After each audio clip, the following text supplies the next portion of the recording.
Perkenalkan, nama saya Erlina Sari, NIM 393. Di sini saya akan menjelaskan tentang mengelola perubahan dan inovasi.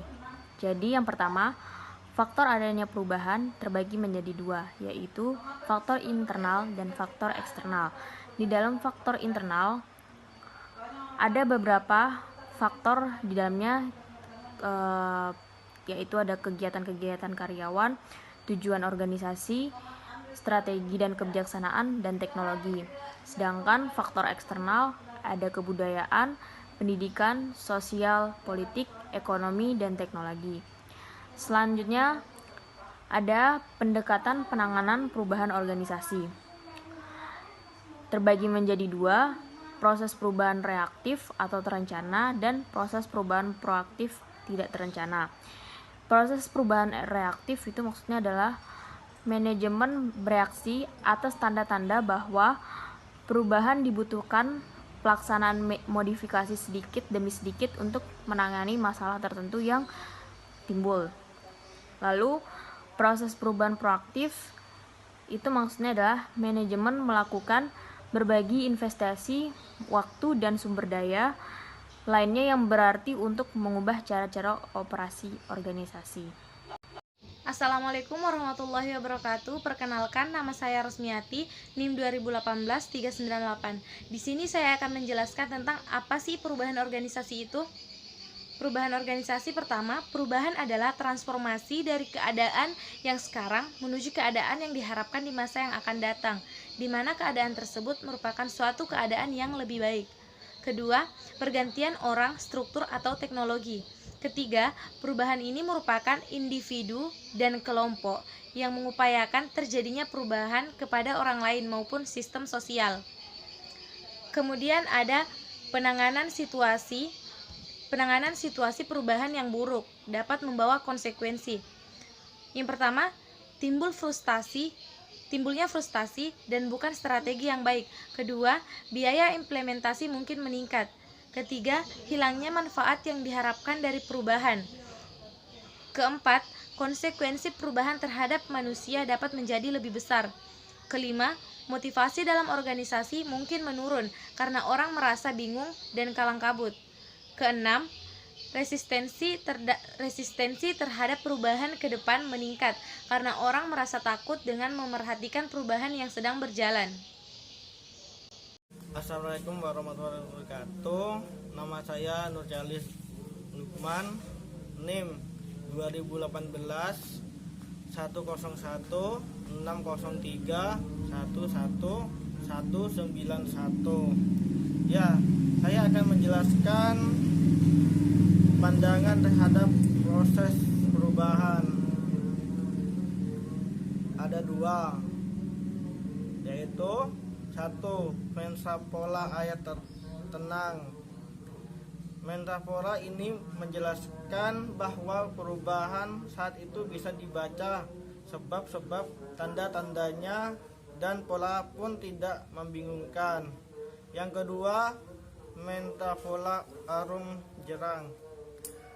Metafora ini menjelaskan bahwa perubahan saat itu kerap terjadi di dunia kerja, sudah tidak seperti air tenang mengalir. Sejak di awal-awal kritis, kejadian buruk yang terjadi di dunia luar sana ikut mempengaruhi kehidupan kita di tingkat pribadi, dimanapun kita tinggal, profesi apapun yang kita sedang, atau makan uang yang tidak pakai. Selanjutnya, 3 langkah proses efektif perubahan organisasi. Satu, pencarian. Yang kedua, perubahan. Yang ketiga, pemantapan. Saya Naristiani akan menjelaskan jenis-jenis perubahan organisasi. Perubahan organisasi ada 3, yaitu pendekatan struktur, pendekatan teknologi, dan pendekatan orang. Yang pertama, pendekatan struktur, yaitu menyangkut modifikasi dan pengaturan sistem internal seperti acuan kerja, ukuran dan komposisi kelompok kerja. Sistem komunikasi, hubungan-hubungan tanggung jawab atas wewenang. Yang kedua yaitu pendekatan teknologi, proses kerja, metode dan peralatan. Yang ketiga yaitu pendekatan orang, pemusatan pada keterampilan sikap, persepsi, dan pengharapan mereka sehingga dapat melaksanakan tugas dengan efektif. Selanjutnya yaitu resistensi terhadap perubahan. Yang pertama yaitu kebiasaan, kedua ketakutan terhadap munculnya dampak yang tidak diinginkan, yang ketiga faktor-faktor ekonomi, yang keempat tidak adanya kepercayaan dalam situasi kerja, yang kelima takut mengalami kegagalan, yang keenam hilangnya status atau keamanan kerja, yang ketujuh yaitu tidak adanya manfaat yang diperoleh dari perubahan. Assalamualaikum warahmatullahi wabarakatuh. Saya Priska Aulia akan menjelaskan tentang hal-hal terkini dalam mengelola perubahan. 1. Mengubah budaya organisasi seperti memahami faktor-faktor situasi dan melakukan perubahan dalam budaya organisasi. 2. Stres karyawan. Apakah stres itu? Stres adalah tekanan fisik dan tekanan psikologi yang dirasakan oleh seseorang. Apa yang menyebabkan stres? Kurangnya percaya diri, tidak dapat bergaul, masalah hubungan pribadi, dan masalah keuangan.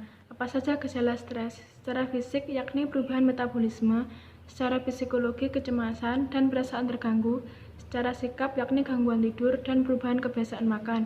Bagaimana mengurangi stres? Rencanakan waktu dengan baik, buat keputusan dengan hati-hati, dan bangun suatu sistem dengan cara banyak teman.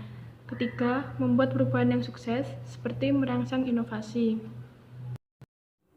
Selanjutnya, saya Dwi Wahyuni NIM 415 akan menjelaskan tentang merangsang inovasi. Kreativitas versus inovasi. Kreativitas merupakan penggabungan ide-ide dengan cara unik atau membuat hubungan yang tidak biasa antara ide-ide itu.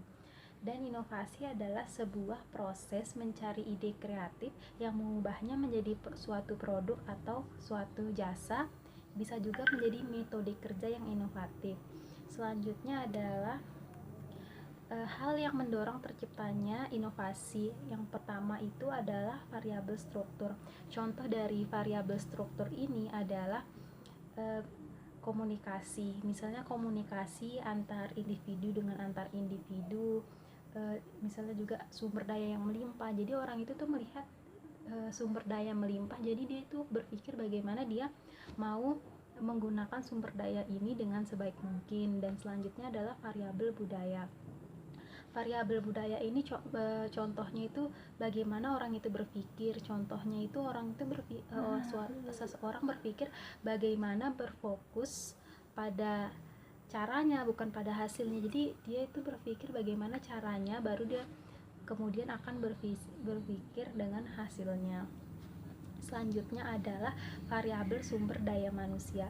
Variabel sumber daya manusia ini merupakan contohnya itu bagaimana komitmen orang itu bertekad, memiliki tekad yang kuat untuk melakukan pelatihan untuk dirinya sendiri.